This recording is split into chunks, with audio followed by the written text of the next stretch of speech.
Hey, it's Chef John again from J2 Food. This is episode 2 of Cooking Under Quarantine. And today, let's talk about tuna. Tuna fish, I'm sure you all have it. I hope you stocked up. It's super easy to store and use it in many different ways. You can always make tuna salad, put on a sandwich, put on a wrap, stuff it in a tomato, whatever you want. But today we're going to do something different with tuna because sometimes tuna fish salad gets boring. We are going to make a Puttanesca sauce with it. What is Puttanesca sauce, you ask? It is like a sort of chunky sauce, tomato sauce. It's got garlic and capers and olives sometimes, anchovies definitely. And this time we're also going to add tuna, which is going to give it a really good sort of meatiness, really fill out our sauce. And it's going to be delicious. So let's get started. So the first thing we're going to do is to start heating up our water for our pasta. This is going to go in the background while everything else is happening. Then we're going to heat up our pan. You want your pan to be pretty hot because the first thing we're going to do is we're going to melt our anchovy. But Jonathan, I don't like anchovy, you say. There you go. Don't worry, you're not going to get any pieces of it. The high heat from the pan is just going to start to melt them. And as they melt, you're just going to get the flavor, the sort of unctuousness that it'll give to your sauce without having any pieces of anchovy. If you don't tell people, they won't even know it's there. They'll just be like, what's that like really delicious umami flavor? Anchovy. So, you can buy anchovies in the grocery store. They come in like a little tin like this. You want to get the flat anchovies, not the rolled anchovies.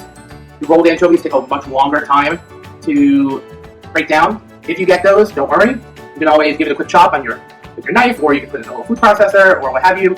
You could skip the anchovies. Don't, if you can. Anyway, our pan is getting warm. You want the oil to have a little bit of a shimmer, but not be smoking. And you can get anchovies in lovely little sort of oil as part of it, so you can always first start draining that. Also favorite. I'm not sure if you can hear, but as I poured the liquid in, there was a little bit of a sizzle. That means our oil is hot enough for our anchovies to go. So just put them in like one at a time. Until you have the whole, see that sizzle?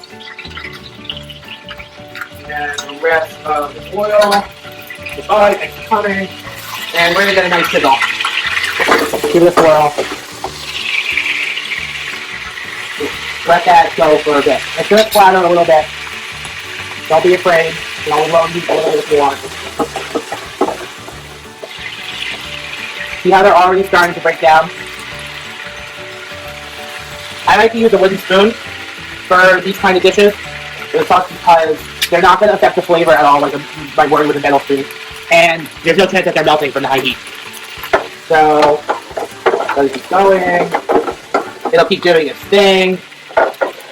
So, while this is still going, it is time to add garlic. You can use fresh garlic cloves. You can shave them. You can crush them. But this is, you can just get chopped garlic now already at the store. You can find it near the produce store downstairs. You buy like tomato sauces. I put 2 big scoops of this, about a tablespoon and a half or so. This is a very flavorful sauce. So Puttanesca sauce is the etymology? Yes, the etymology of Puttanesca sauce is that it was thought to be. They used to make a big pot of pasta Puttanesca in Italy, and when the entertainers of the night would go out and try to lure customers, they would leave it in the window, and the smell would lure you in. Like those cartoons when the pie would have the hand coming out and, beckoning you forward. So this is going to make your kitchen smell amazing. And we're making everything, all of this whole sauce, everything in the same pot. So I'm just trying to open. Got it. Almost got it. We're going to go to the electric end for the tomato paste. So tomato paste is exactly what it sounds like. It's a very dense,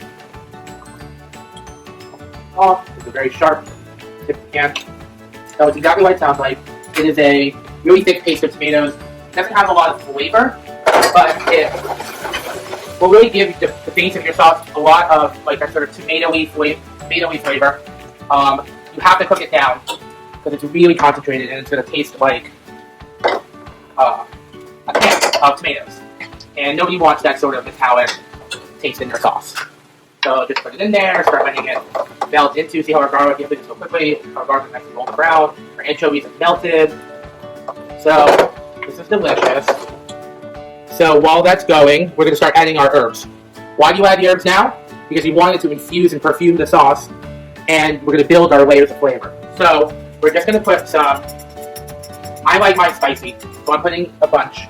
But you can skip it. You can do it however much you want. These are just crushed red pepper flakes, also known as pepperoncino.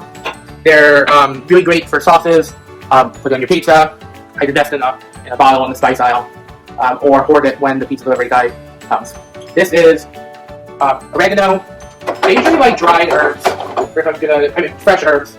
But for oregano, fresh oregano is super pretty. It's a little too overpowering. This is dried. It's very earthy. It has like a sort of nice aftertaste, very aromatic. Here, smell. So we're going to put that in, about a tablespoon. Also going to put about the same amount of dried basil. These are going to flavor the sauce. Also, when the tomatoes go in, they'll get a little bit rehydrated. And then we're also going to put in some, I know I told you, a little more garlic powder. This is garlic powder. It's a little bit more concentrated. I'll give you, this will be your garlic that hits you in front of your taste buds. What's in the fresh garlic, the minced will be sort of like the back of your mouth. You want flavor on top of flavor on top of flavor, or you're not doing it right. Just because we're all inside doesn't mean your food has to be bland, right? So, this is looking good. Now would be a great time to put, I just have some olives here left over from another dish. But you can use whatever you kind. Kalamata olives are great. If you can get the Fairway at the olive bar, they have the cured black olives, those are really delicious. Anyone great. You can skip the olives if you want, but I think it gives a little something extra. And then we're also going to put capers in. Capers are gooseberries. They have they're usually packed in vinegar or brine. They're very they're salty and briny, and I think they're delicious. We're just going to drain a little bit of the liquid out, not all of it. And then we're going to start putting in. I'm going to put the whole jar. And these are big capers. You can find them either they have smaller ones that you might be more used to called nonpareil. But I just took what I could find. You know, it's everything's a little different right now. So a little mix, let that cook a little bit. And now we're gonna add tomatoes. So what's the tomato sauce without tomatoes in it?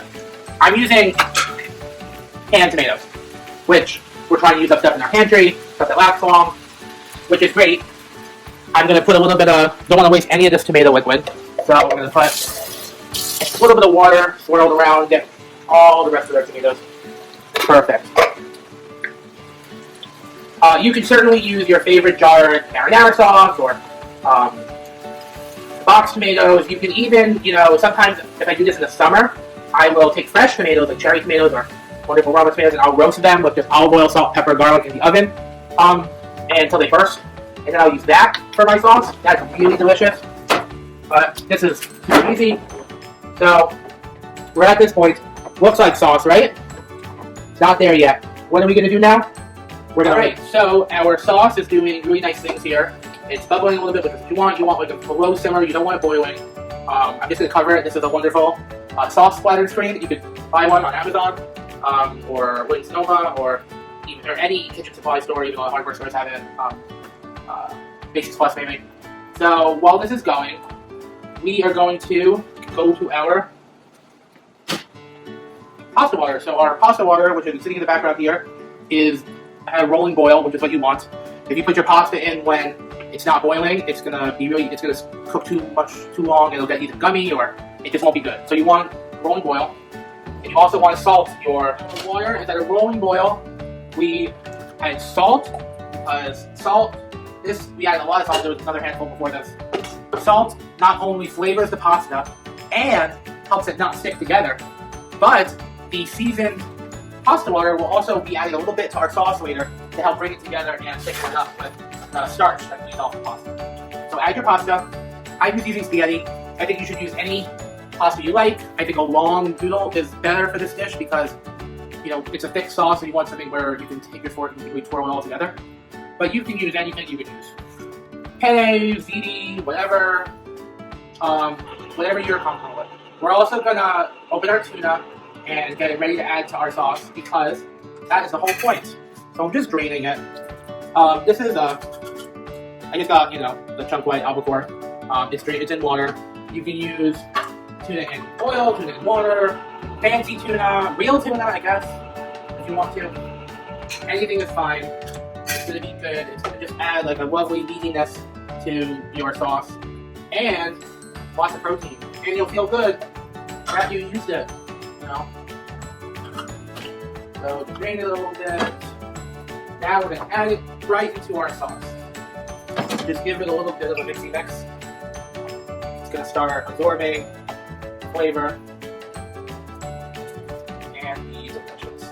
Alright, we're gonna continue to let this go. In the meantime, give your pasta just like a swirl, separate it a little bit every couple of minutes. You don't really need to do much with it. We're cooking this for about 10 minutes for al dente. You want it to be, it's going to be not super soft, but it'll have a little bit of a bite to get it to the finished cooking in our sauce. You can use this. Everybody has one of these pasta spoon things.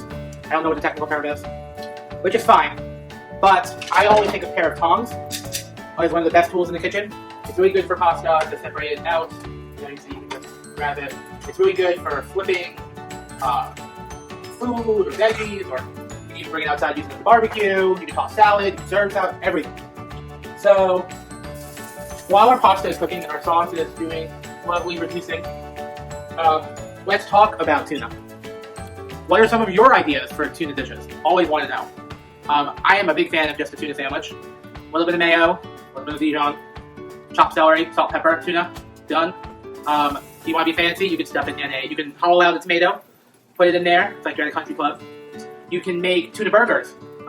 Tuna with maybe a little sesame oil, soy sauce, a little bit of chili sauce or sriracha, salt, pepper, and grill it or pan fry it. You could make a takeout fake out, make a Thai fish cake, which we'll be doing on our next episode of Cooking Under Quarantine. Stay tuned. It's delicious. It's got mint, it's got basil, it has delicious Thai flavors.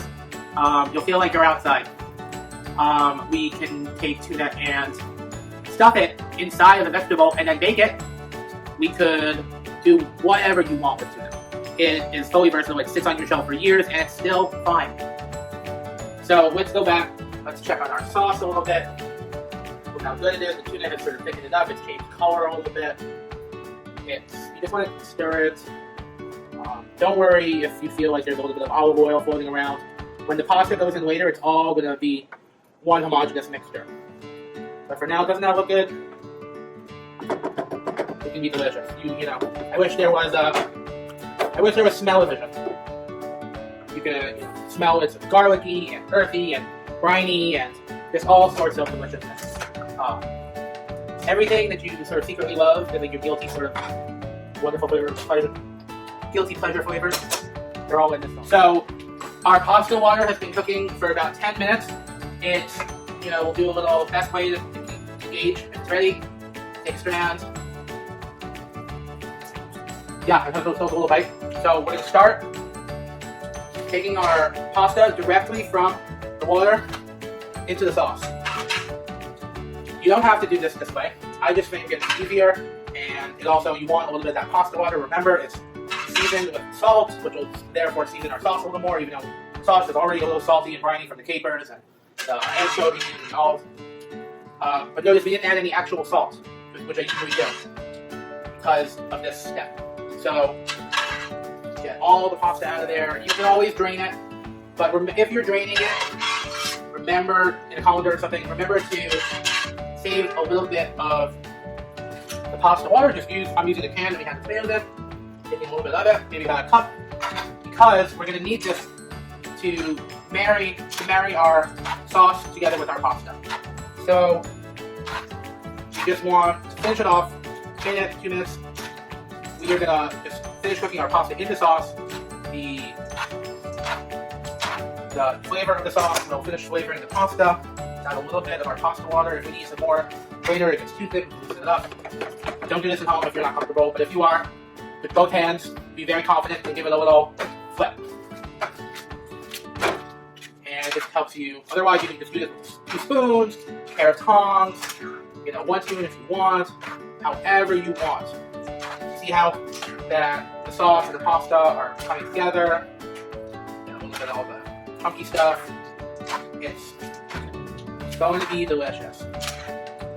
If you felt the sauce was too thick, you can add a little more pasta water, stretch it out.